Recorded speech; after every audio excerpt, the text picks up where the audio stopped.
दोस्तों आज एक कहानी बताऊंगा। फुल हैवानियत, एक्चुअली हैवानियत नहीं, मल्टीप्लाई बाय 100 टाइम्स कर लो। और ये सच्ची कहानी है, सच्ची कहानी के ऊपर मूवी बनी है। मेरा एक्सप्रेशन है, ये मूवी देखने के बाद ये एक्सप्रेशन हुआ है। एंड तक आपको पता चल जाएगा कि क्यों थोड़ा मैं लो हो गया मूवी देखकर। फिल्म के आखिर में मैं थोड़ी चीज़ें भी कहूँगा। शुरू करते हैं। डेविड ऐसे ही पानी के पास फ़िश पकड़ रहा था। वहाँ पर मैक नाम की लड़की आती है। दोनों के बीच में बातचीत होती है। वो कहती है कि मैं तुम्हारे घर के सामने ही रहती हूँ। रुथ वो मेरी आंट है। डेविड और वो काफ़ी फ्रेंडली हो जाते हैं, एक दूसरे के साथ बातें करते हैं।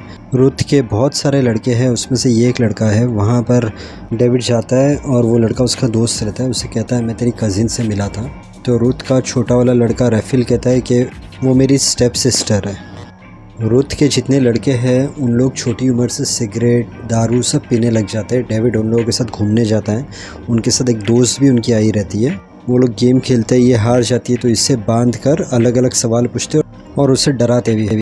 डेविड फिर मैक से मिलता है। वो लोग घूमने जाते हैं साथ में, पर मैक के ऊपर बहुत रेस्ट्रिक्शन रहता है कि वो ज़्यादा टाइम तक घर के बाहर नहीं रह सकती है। मैक ट्राई करती है कि उसके दिल की बातें डेविड को बताए, पर वो बता नहीं पाती है कि उसके साथ घर के अंदर क्या क्या चीज़ें हो रही है। अब सब दोस्त लोग बैठे हैं, सिगरेट पी रहे, दारू पी रहे, डेविड भी बैठा है। ये रुथ है, मैक की सौतेली माँ। यहाँ से सब कहानी शुरू होती है। वो लोग को सिगरेट पीने से लेकर दारू तक और गंदी बातें सिखाने तक ये सब उसकी माँ करती है, रुथ। और मैक रहती है उसकी सौतेली बेटी। अब ये लोग सब लोग बाहर घूमने के लिए जाते हैं और ये लोग इतने गंदे लेवल पर उतर जाते हैं कि उसकी स्टेप सिस्टर को लेके सब गलत गलत चीज़ें सोचते हैं, बातें करते हैं और फिर उसकी खिड़की में झांकते हैं। नेक्स्ट डे रुथ जो रहती है वो एक जानवर को पकड़ती है और इन लोगों को कहती है, मतलब इन लोगों को हैवानियत सिखा रही है कि तुम्हें इन्हें जलाना है। अब वो नीचे गिर जाता है जानवर। उसके बाद रुथ जो रहती है मैक को कहती है अब तू जा और वो जानवर जो नीचे गिर गया है उसे तू जाकर जला। और मैक को ये अच्छा नहीं लगता है तो मैक उसे मना कर देती है कि नहीं, मैं ये नहीं कर पाऊँगी। और रुथ को तब से उसके ऊपर बहुत गुस्सा आ जाता है। ये मैक की छोटी बहन है सुजैन। रुथ उससे भी बहुत काम कराती है। अब एक दिन डेविड खाना लेते रहता है। उस वक्त पीछे से मैक आती है और मैक उसे कहती है मुझे बहुत भूख लगी है, 2 दिन हो गया रुथ ने मुझे खाना नहीं दिया है और कहा है तू मोटी होती जा रही है और मुझे बहुत भूख लगी है, तो तुम प्लीज़ मेरे लिए कुछ खाना ख़रीद सकते हो। डेविड उसके लिए और मैक के लिए, दोनों के लिए खाना लेता है। उसके बाद मैक जो रहती है वो बहुत सैड होती है। वो कहती है डेविड को कि मेरे हालात मेरे घर में बराबर नहीं हैं, रूथ मेरे साथ बराबर नहीं रहती, वो मेरी सौतेली माँ है इसलिए। और वो कभी कभी मुझ पर और सुजैन पर बहुत ज़्यादा जुल्म करती है, हमसे काम भी करवाती है और कभी कभी हमें पीटती भी है। डेविड घर पर रहता है। मैक डेविड के घर पर आती है, उसकी माँ से मिलती है। डेविड की माँ मैक से बहुत अच्छी तरीके से बात करती है और उसके बाद मैक जो रहती है वो डेविड को एक पेंटिंग देती है और कहती है ये तुम्हारे लिए। डेविड वो पेंटिंग खोलता है और फिर वो पेंटिंग जाकर रुथ को देता है और कहता है कि ये मैक ने ख़ास तुम्हारे लिए बनाई है। अब मैक जो है वो समझ जाती है कि ये मेरे लिए नहीं है, ये डेविड के लिए ही पेंटिंग बनाई थी, डेविड खाली मुझे खुश करने के लिए कह रहा है। और रुथ का गुस्सा आसमान पर चढ़ जाता है और वो मैक को बहुत भला बुरा कहती है। डेविड को भी कहती है मैक अच्छी लड़की नहीं है, वो तुम्हें बिगाड़ सकती है, तुम उसके साथ मत रहो, ज़्यादा बातें उसके साथ मत करो। मैक को ये सब सुनकर अच्छा नहीं लगता कि क्यों मेरे बारे में इतना सब झूठ झूठ डेविड को बोल रही है।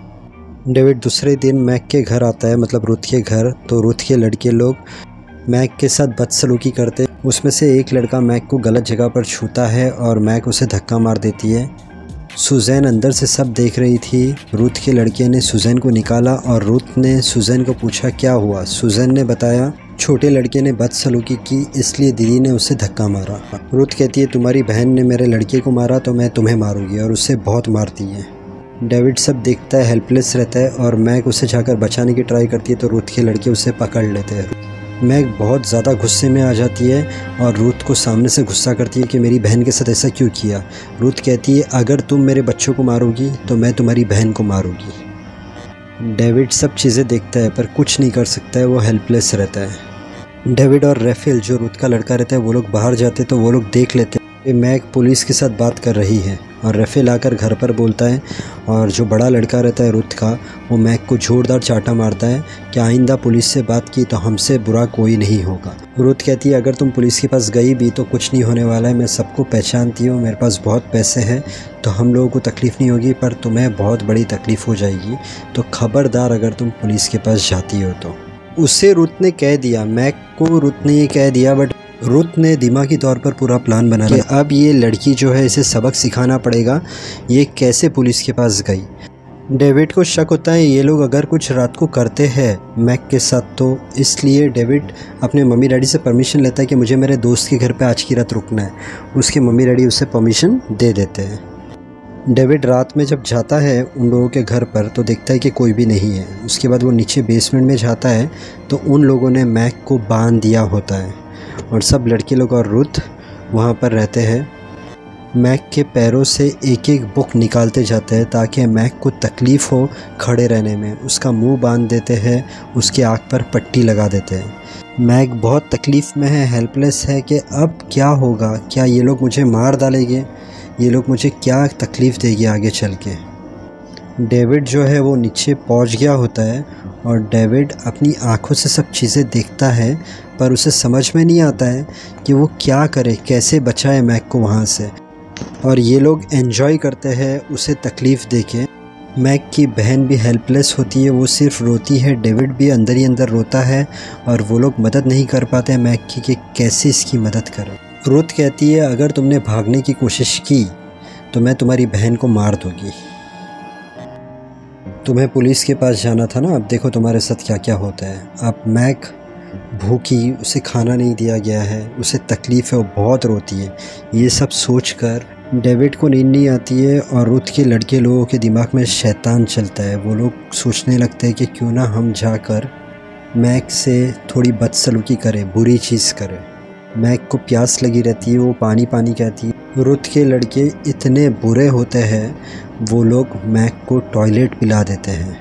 मैक कहती है कि मेरे हाथ लूज़ कर दो, तो रुथ के लड़के कहते हैं कि हमें तेरे साथ बुरी चीज़ करनी है, अगर तू वो करने देगी, तुझे छूने देगी, तो हम लोग तेरे हाथ लूज़ कर देंगे। तो वो कहती है मैं चिल्ला दूँगी और तुम्हारी माँ ऊपर आ जाएगी, उसे पता चल जाएगा कि तुम लोग यहाँ पर हो। ये सुनकर रुथ के लड़के वहाँ से चले जाते हैं।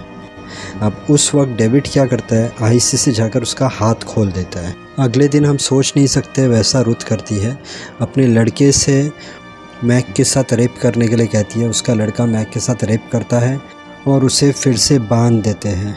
शैतान से भी बदतर हरकतें करते हैं रुथ और उसके लड़के लोग मैक के साथ। डेविड पीछे खड़ा होकर सब देखते रहता है। जैसे ही वो रुथ को देखता है वहाँ से भाग जाता है और फिर वो सोचते रहता है कि मैं कैसे मदद करूँ, और वो उसकी माँ के पास जाता है बोलने के लिए सब चीज़ें, पर उसकी माँ सोई होती है। रुथ के लड़के चाकू से निशान बनाने लगते हैं। रुथ कहती है कि इसके शरीर पर हम ऐसा लिख देंगे कि ये प्रोस्टिट्यूट है। तभी घर पर कोई बैल मारता है और उस वक्त उसका लड़का जाता है देखने के लिए कि कौन है। तो डेविड रुथ से कहता है कि नहीं, आपको भी जाना चाहिए, अगर पुलिस रही तो आपका लड़का क्या बात करेगा।